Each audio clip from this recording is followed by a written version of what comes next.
Mantras of our Divine Mother. Our Divine Mother says, be sure that I am always present among you to guide you, help you in your work and your sadhana. With my love and blessing, says our Divine Mother.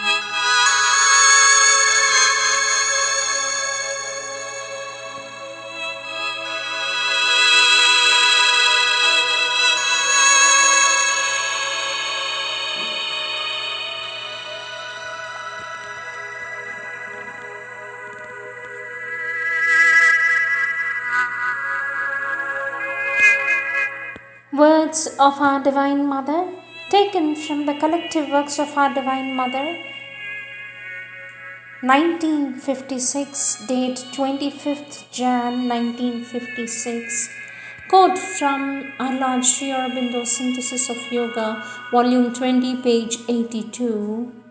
In this, our Lord Sri Aurobindo says, life, not the remote silent or high uplifted, ecstatic, beyond life alone, is the field of our yoga, integral yoga.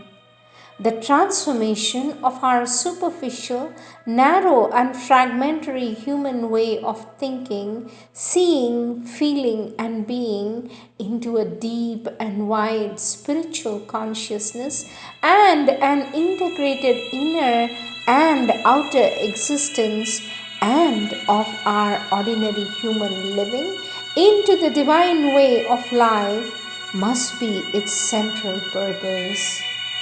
And then the child says, sweet mother, will the divine way of life be established on earth only when the supermind descends? For this, our Divine Mother says, I think so. There seems to be no possibility of its happening otherwise. But it is a very relative question. Perhaps our way of life could become a little more divine without being altogether divine. For this, the child says, sweet mother, what do you mean by a divine way of life? For this, our Divine Mother says, we always call divine all that we are not but wish to be. All that seems to us infinitely superior, not only to all that we have done, but to all that we feel we can do, all that surpasses both our conception and our present possibilities, we call divine. Our Divine Mother says, I say this not as a joke, but because I am quite convinced that if we go back some thousands of years, when men spoke of the divine, if ever they did speak of the divine, as I believe, they spoke perhaps of a state like that of the Godheads of the overmind. Now, this mode of being of the overmind Godheads, who obviously have governed the earth and formed many things on earth for a very long time, seems to us far inferior to what we conceive the supermind to be.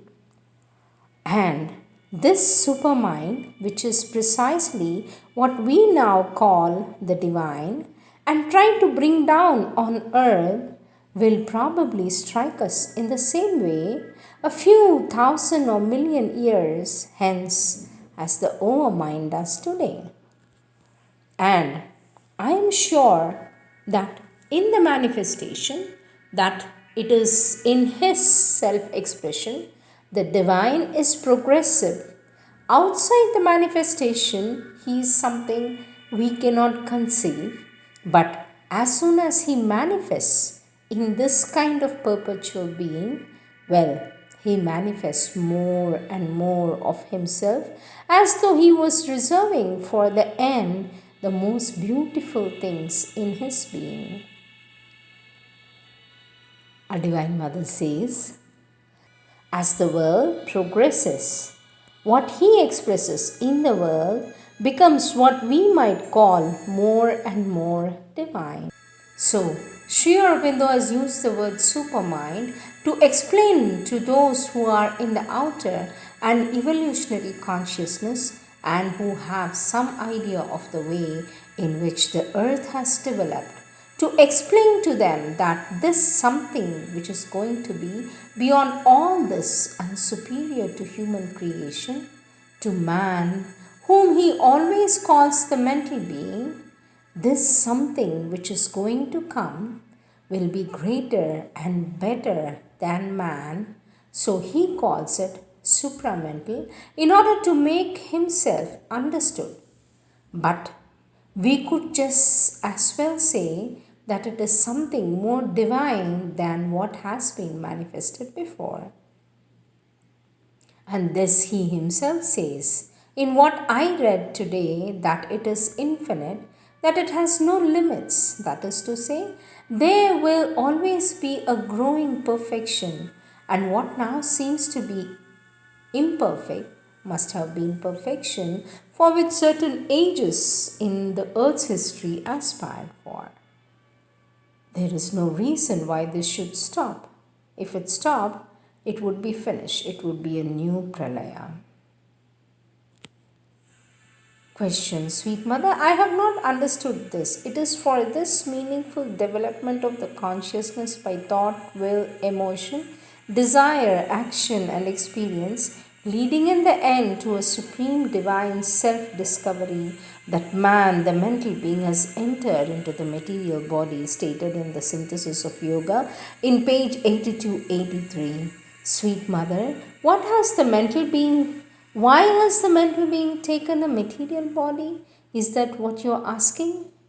For this, our Divine Mother says, Sri Aurobindo says, leading in the end to a supreme divine self-discovery. The divine discovery is the discovery of the divine in oneself. Let me repeat, the divine discovery is the discovery of the divine in oneself. So man, that is the mental being, for what we call man, is a physical body with a mental being within. A mental being manifested in a body, a physical body, so the mental being has incarnated and become man in order to find within himself the divine being, the divine presence. Why? Are you asking why? It is a funny way of going about it, and our Divine Mother laughs. I do not know if he is going to explain it here.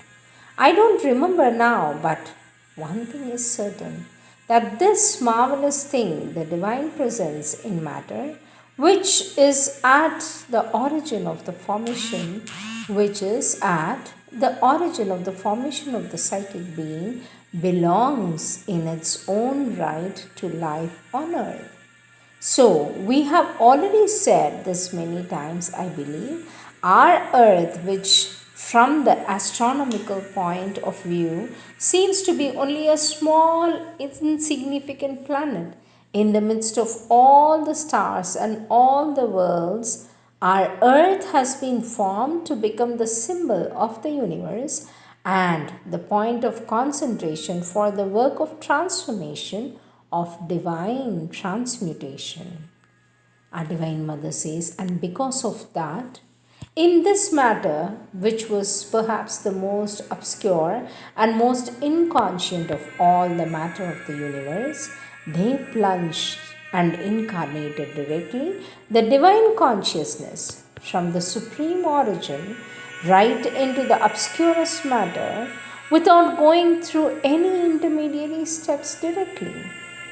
Consequently, the two extremes took the supreme and the most inconscient, the universal circle close. And so, earthly life is the easiest means, one might say, or the most rapid of being conscious of the divine. And it is so true that even the great cosmic individualities, when they want to be converted or to unite with the origin, take a physical body because it is more convenient for them, but it can be done faster and better than if they had to progress through all the states of the being, from any one of the states of the being in the universe to the supreme origin. Our Divine Mother says it is easier to come down into a human body and find the Divine Presence there. It is quicker. Imagine the serpent biting its tail. It makes a circle, doesn't it? So, something wants to be united with the Divine. It is easier to enter the tail than to go the whole round of the body. As the head bites the tail, well, if you enter the tail, you are immediately in contact with the head. Otherwise, you will have to go all the way around to reach the head. To the child, our Divine Mother says, mind you, I'm not quite sure if this is what he means, but anyway, it is one explanation, and then there is a silence. Then our Divine Mother shows the white champak flower which she is holding in her hand. And then she says she has named the flower Psychological Perfection. Who remember this? Who remembers this? Says our Divine Mother, counting the petals. 1, 2, 3, 4, 5 psychological perfections. What are the 5 psychological perfections? And then the child says 4. They can be changed. And then our Divine Mother says 4. They can be changed. And in fact, to tell you my secrets, every time I give it to someone, they are not always the same psychological perfections. That depends on people's needs. Even to the same person, I may give it at a different time, different psychological perfection, so it is not fixed. But the first time this flower was named Psychological Perfection, I remember very well that it was at a gathering where prosperity now is. Where I go on the first of the month, there was a gathering and we have decided the 5 psychological perfections. At that time, they were noted, but as for me, it is something very fluid. I told you it depends on the circumstances and needs. I don't remember what has chosen the first time. So if someone knows what it can tell us, we'll compare. I'm not sure.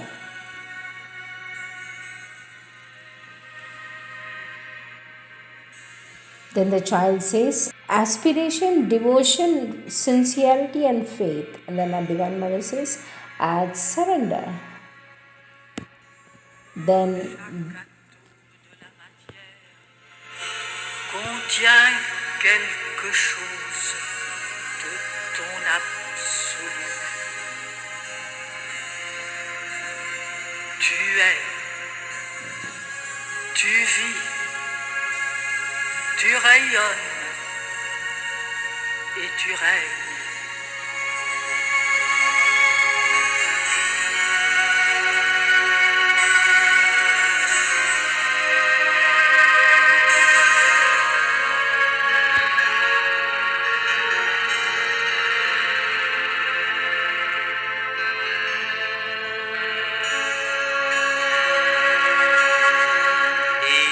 Atom of matter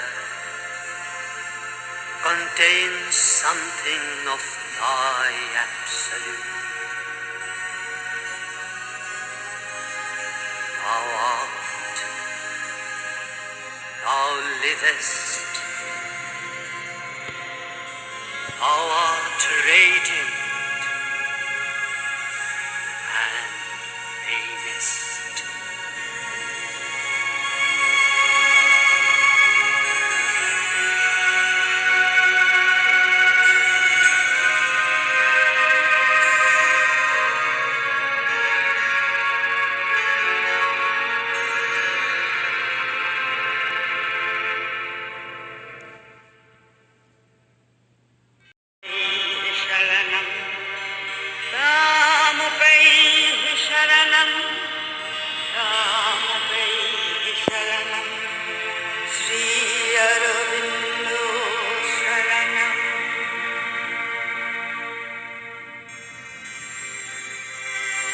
नगनो निस्सङ्गशुद्ध्वस्त्रिगुणविवहितो ध्वस्तमोहन्धकारं नासागरे न्यस्तदृष्टिः विदितभवगुणो नैव दृष्टः कदाचित् उन्मन्यवस्थया त्वां विगतकलिमलं शङ्करं न स्मरामि क्षन्तव्यो मेह पराधः क्षन्तव्यो मेह पराधः शिव शिव शिव भोः श्रीमहादेव शम्भो वन्दे गङ्गाधरं शङ्करं वन्दे नेत्रोऽध्यवैश्वानरं वन्दे त्रैलोक्यसारं श्रीपार्वतीवल्लभं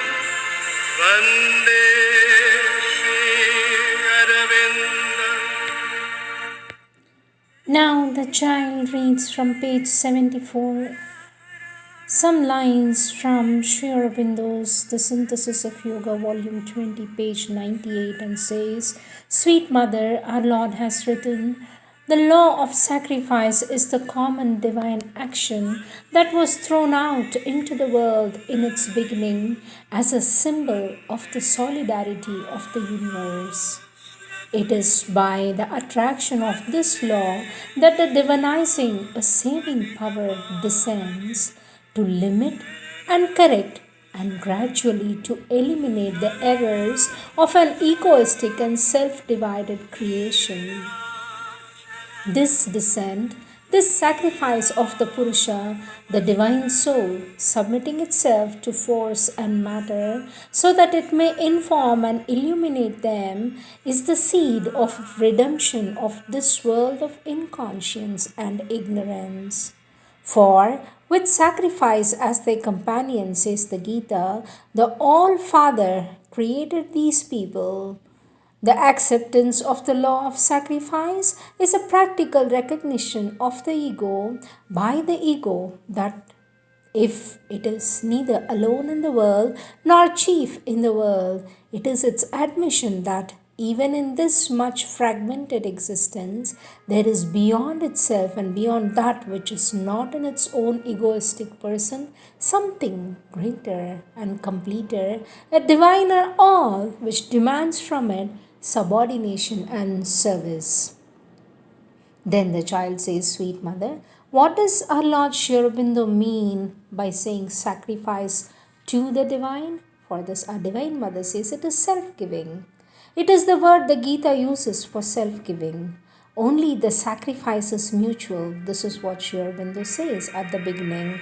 The divine has sacrificed himself in matter to awaken the consciousness in matter which had become inconscient. And it is this sacrifice, this giving of the divine in matter, that is to say, his dispersion in matter, which justifies the sacrifice of matter to the divine and makes it obligatory, for it is one and the same reciprocal moment. It is because the divine has given himself in matter and scattered himself everywhere in matter to awaken it to the divine consciousness that matter is automatically under the obligation to give itself to the divine. It is a mutual and reciprocal sacrifice. Our Divine Mother says, and this is the great secret of the Gita, the affirmation of the divine presence in the very heart of matter. And that is why matter must sacrifice itself to the divine automatically, even unconsciously, whether one wants it or not. This is what happens. Only when it is done unconsciously, one does not have the joy of sacrifice, while if it is done consciously, one has the joy of sacrifice, which is the supreme joy.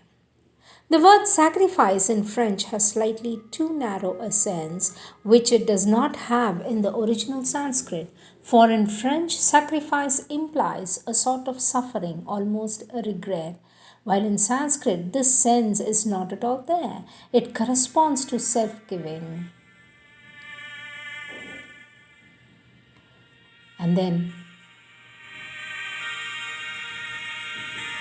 the child says, Sweet Mother, here it is written, All are linked together by secret oneness in page 98 of Synthesis of Yoga.